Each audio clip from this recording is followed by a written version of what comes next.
Hi! Hello! Magandang hapon! Hello po! Tayo po yung kakain na naman. Ito po.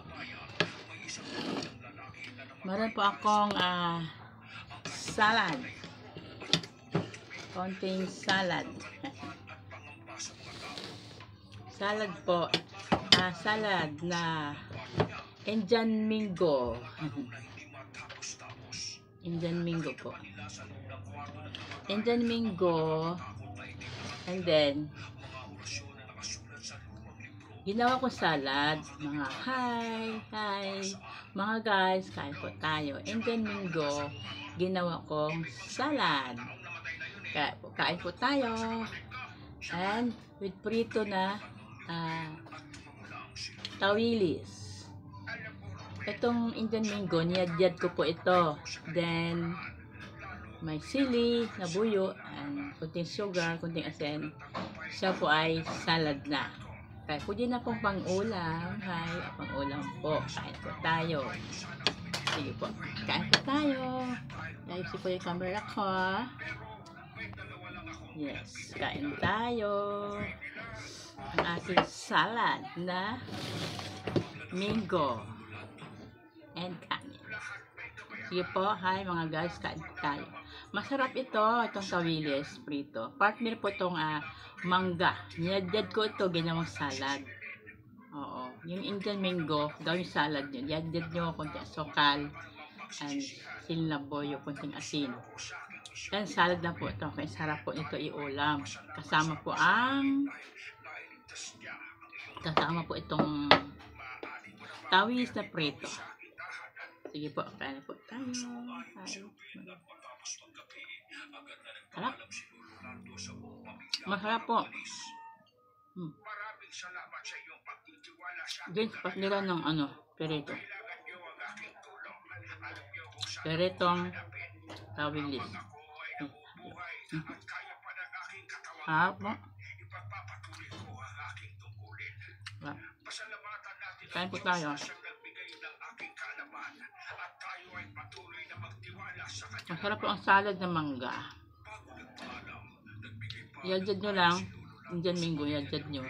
Then ng soka. At hindi wala na soka. Soka lang. Asoka, sugar. Ang sili na buyo and kunting asin. Salad na po to. Ang sarap iulam. Lalo na partner po to.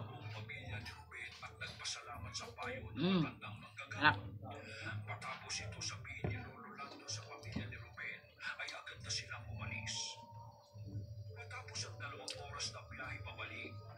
Harap.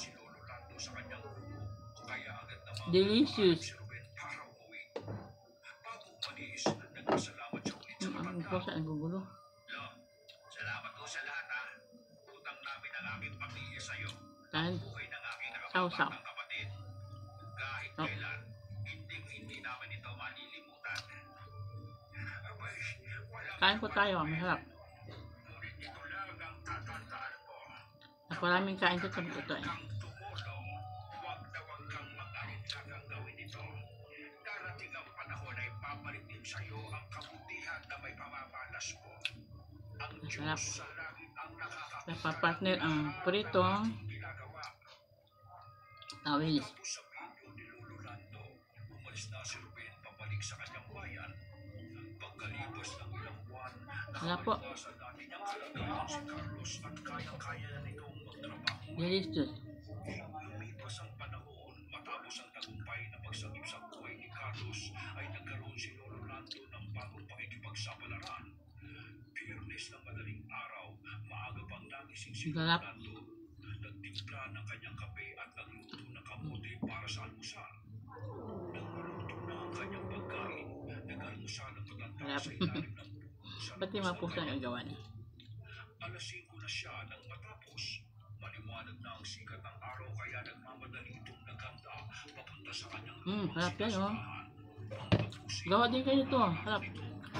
Nang aalis na sana siya, tumating ang kanyang kakilala sa kanyang layo na si Maximo. Kasama ang isang atsagan na papalang. Ladyad nyo. Pasensya na, maaga pa akong tumayo. Ang sabi ulam. Kasi Kasama ang prito. Paglalahat, Maximo. O siya, wala na po Ang ako. sarap. Marami pa akong gagawin sa akin sa kahan eh. Bayo ako na kayo. Habilin ni Maximo. Ang sarap. Umalis. Mm. Nang makalayo na si Maximo, sinulurado na lang ang dayuang naiwan. Agad nagsalita ang dayuhan ng Mangga. Andyan mango. Pritong isda na ano. Sabi. Sarap to ah.